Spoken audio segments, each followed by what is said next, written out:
హన్మకొండలో thalassemia sickle cell వ్యాధులతో బాధపడుతున్న చిన్నారులతో ముఖాముఖి కార్యక్రమం నిర్వహించారు. ఇండియన్ రెడ్ క్రాస్ సొసైటీ కార్యాలయంలో జరిగిన ఈ కార్యక్రమానికి రాష్ట్ర రెవెన్యూ, గృహ నిర్మాణ, సమాచార, పౌర సంబంధాల శాఖ మంత్రి పొంగులేటి శ్రీనివాసరెడ్డి హాజరై చిన్నారులతో ముచ్చటించారు. ఈ కార్యక్రమంలో వరంగల్ పశ్చిమ ఎమ్మెల్యే నాయని రాజేందర్ రెడ్డి, ఎమ్మెల్యే నాగరాజు, జిల్లా కలెక్టర్ చాహద్ బాజ్పై అధికారులు పాల్గొన్నారు. చిన్నారుల ఆరోగ్య పరిస్థితి, వారికి అందుతున్న వైద్య సేవలు, ఎదుర్కొంటున్న సమస్యలను మంత్రి అడిగి తెలుసుకున్నారు. బాధిత చిన్నారులకు ప్రభుత్వం అండగా ఉంటుందని భరోసా ఇచ్చారు.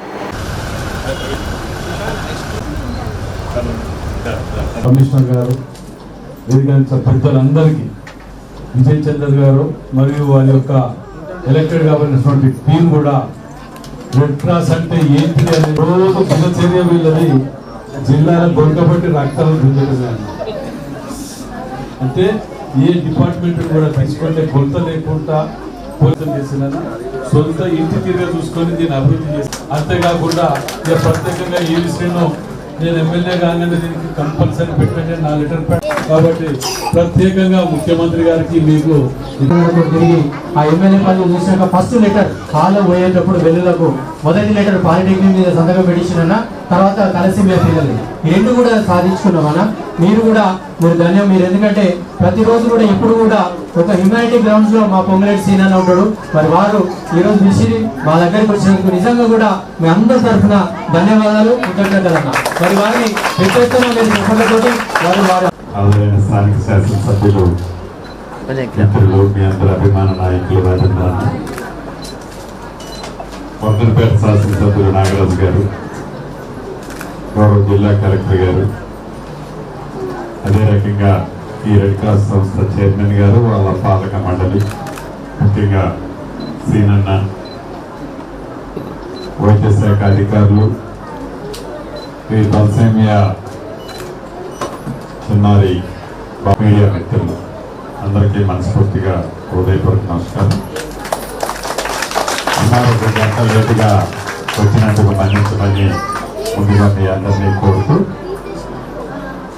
ఈ రాష్ట్ర ప్రభుత్వం ఏ ఒక్కరిని అడ్రస్ చేయకుండా ఉండకు అనే ఆలోచనతో దీర్ఘకాలం ఏదైనా ఈ తలసేమియాతో బాధపడుతున్నారు. ఆ బాధపడేది ఆ వ్యక్తులే కాకుండా వారి కుటుంబ సభ్యులు కూడా ఎలా సఫర్ అవుతారో చాలా సందర్భాల్లో నేను కూడా చూశాను. ఈరోజు ఉమ్మడి వరంగల్ జిల్లాలో ఇప్పుడే చెప్పారు, ఇప్పుడే కౌంటర్ ఒకటి ఓపెన్ చేశారు.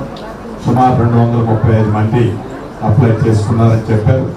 రాష్ట్ర వ్యాప్తంగా సుమారు ఒక 2000 మంది పైచీలకు ఉంటారని, వీళ్ళకి ఆసరా పెన్షన్ ఏదైతే ఉందో వికలాంగులకు సంబంధించింది ఆ కోటాలో ఇవ్వాలని కూడా ఆల్రెడీ రాష్ట్ర ప్రభుత్వం డెసిషన్ తీసుకుంది.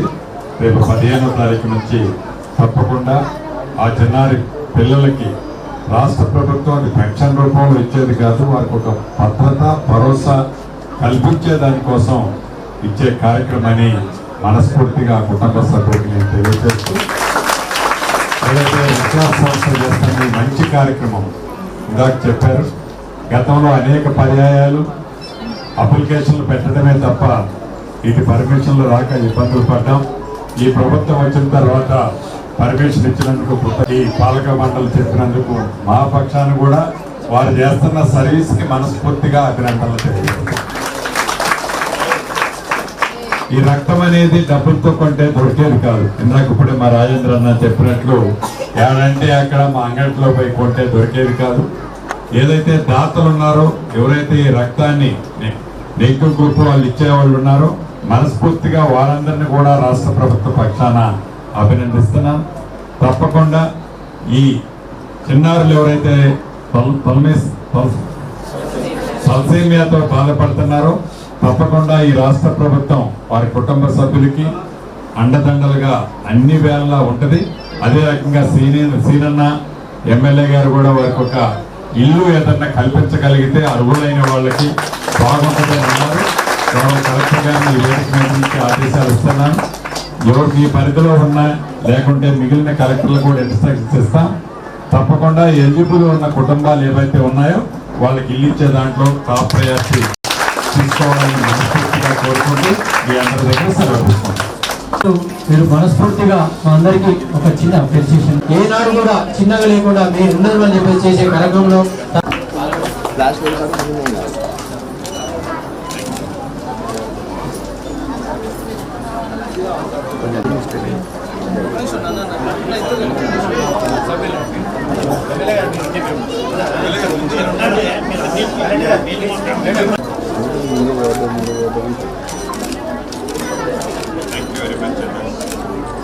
fundamental